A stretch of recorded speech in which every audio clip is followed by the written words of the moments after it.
Fil Kulağı bakım gününün ikinci parçasına hoş geldiniz. Bugünkü konumuz pon malzemesinin kullanımıyla alakalı çok fazla bekleyen kişi olduğunu biliyorum bu konuyu. Bugünkü video birazcık ağırlıklı olarak sesli anlatım şeklinde çekecek çünkü ponla ilgili yaptığım bütün aşamaları ne yaptıysam videosunu çektim. Üstüne seslendirme yapacağım. Umuyorum ki sizler de keyif alarak izlersiniz ama her şeyden önce ilk defa geldiyseniz ben Ezgi.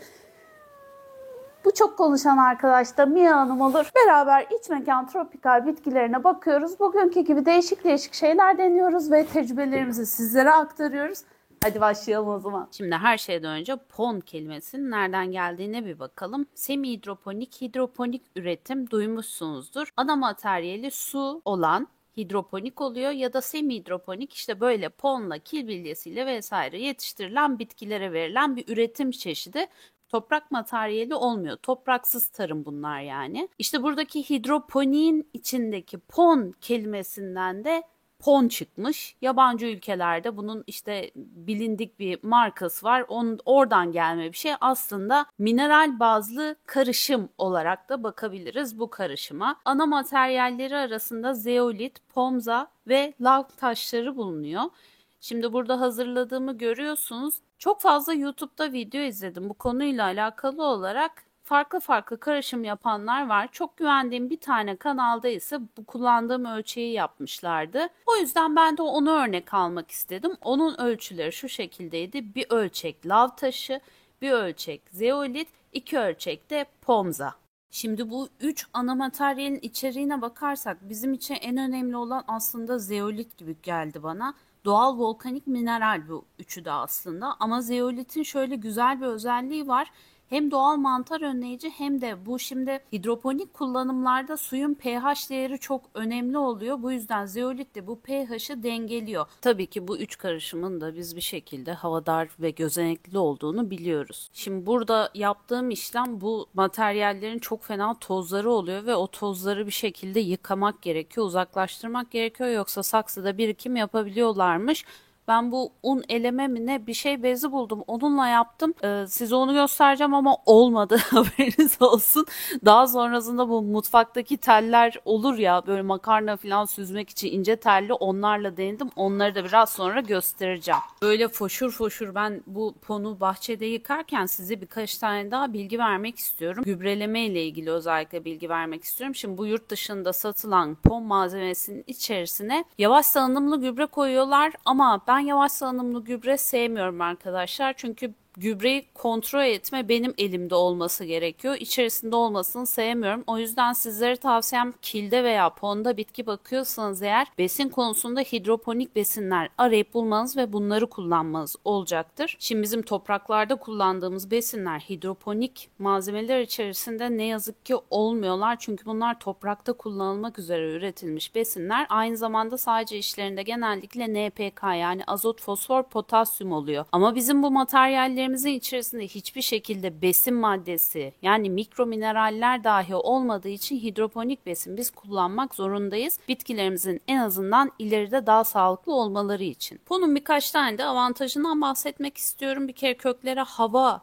sağladığı için kök çürümesi riski az ama gene de olabilir. Bilginiz olsun. Su tutma kapasiteleri yüksek, fazla suyu emiyorlar ve gerektiğinde bitkiye veriyorlar. Bu bir avantaj. Steril ve güvenli yani böyle zararlı organizmalar, hastalıklar falan kolay kolay barındırmaz. pH dengeli oluyor sağ olsun zeolite buradan teşekkür ediyoruz. Bir de tabii ki uzun ömürlü olması en büyük avantaj. Burada cillop gibi yıkanmış olan ponumu görüyorsunuz ama toz parçaları hala kaldığı için süzgeçle bir kez daha yıkamak durumunda kaldım.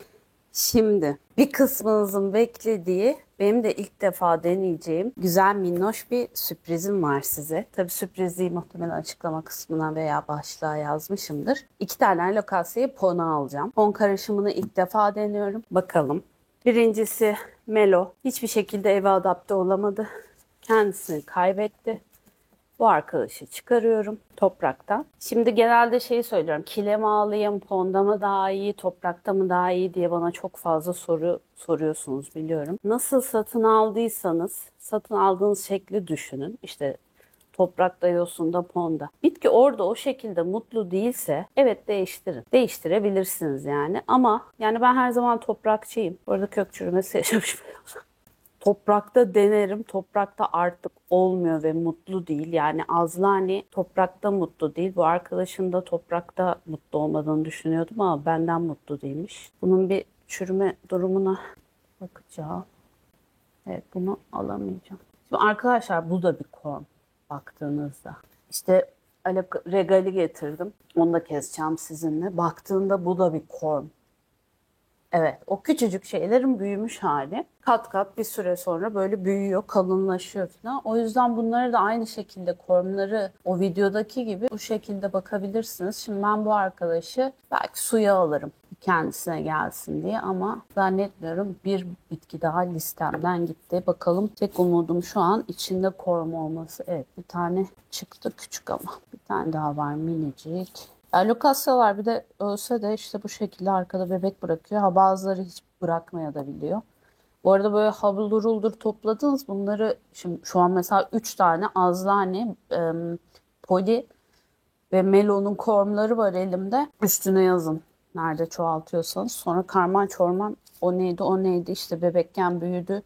Bu Poli mi bu bilmem ne mi diye soruyorsunuz. Ben de bebekken hepsi birbirine benziyor şimdi. Bir bebeğin anneye mi babaya mı benzediğini sormak gibi bir şey. Muhtemelen eğer güzel sonuç alırsam, altında hala toprak var. Bu videoda topladığım kormların sonraki halinde sizlerle paylaşırım. Zaten elimden geldiğince her sene işte öncesi sonrası yapmaya çalışıyorum şeyleri. Alokasyaları ve filodendronları, hani bir sene önce nasıldı, bir sene sonra nasıl şeklinde. Evet, şunlar 5 tane. Şöyle koyayım karışmasın. Geldik buraya. Umarım bunda bir şey yoktur da ponu alabilirim. Ama olduğunu sanmıyorum. Ya bunu ben eziyet ettim bu çocuğa ya. Bilen biliyordur. Çürüyor zannettim. Gövdesini kartlattım. Böyle ortadan ikiye kestim. Meğer çürümüyormuş. Sonra işte yandan böyle şunu verdi. Şimdi onun içinden bir tane daha veriyor. Buradan da bir tane daha veriyor. Bu artık görevini bitirdi. Minik kuşum bebişleri verene kadar fotosentez yaptı. Bunu çıkaramayacağım. O zaman kesmem lazım. Makası ne yaptım? Görebiliyor musunuz? Ya aslında çok doğru bir zaman değil. Şu an çocuk kendisine gelmeye çalışıyor ve hani toprağını, köklerini değiştirip bir şekilde şoka uğratacağım ama diğerlerini, hani diğer alokasyalarımı böyle fona geçirmek gibi bir şok yaratmayı istemiyorum. O yüzden hangisini gözden çıkarabilirim diye düşündüm ve bu arkadaş geldi aklıma. Oy köklerini sevdim. Sağlıklı mısın sen? Yandan da minnoş kornar mısın sen? Evet. Bakalım. Bunda var mı şey?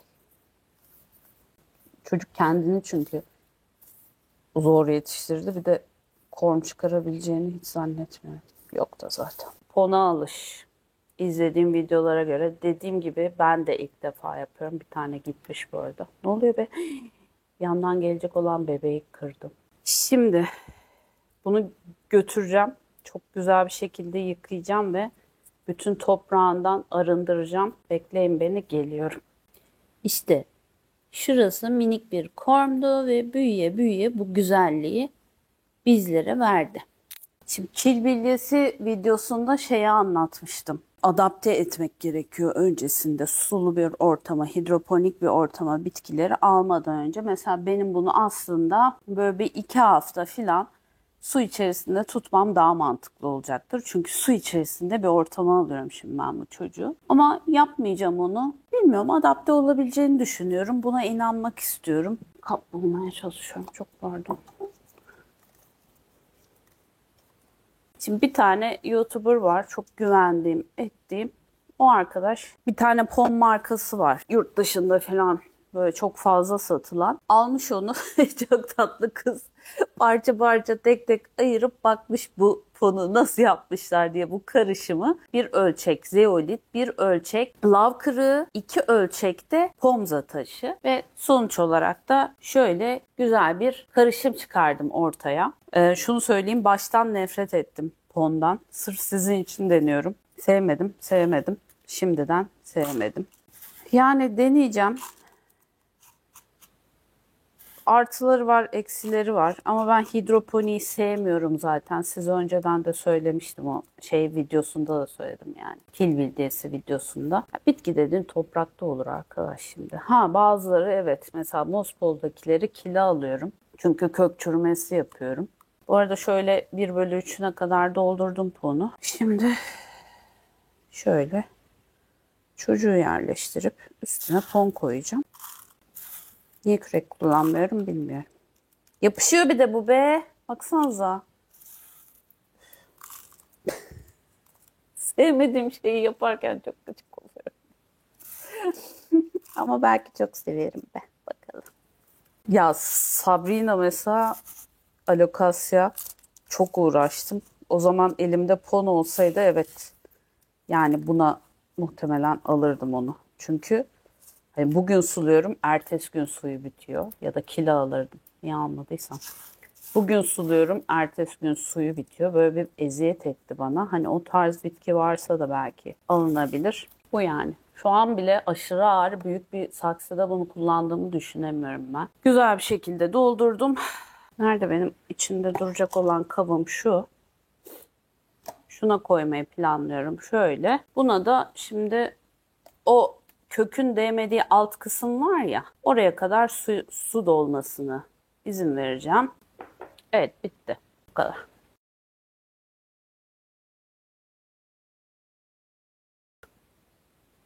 Kil bilyesi olsun, bu tarz pon olsun, hani bitki zararlarını engelliyor, işte yok ediyor, gelmiyor falan diye şeyler duyarsanız inanmayın. Sadece fungus net denilen o nem sinekleri olmuyor. Çünkü bir toprak alanı olmadığı için yumurta bırakamıyorlar. Evet, o açıdan mantıklı ama onun dışında diğer her türlü yaratığın gelme şansı var. Yorumlarınız benim için çok değerli. Öpüyorum hepinizi. Kendinize çok iyi bakın. Bir sonraki haftaya kadar.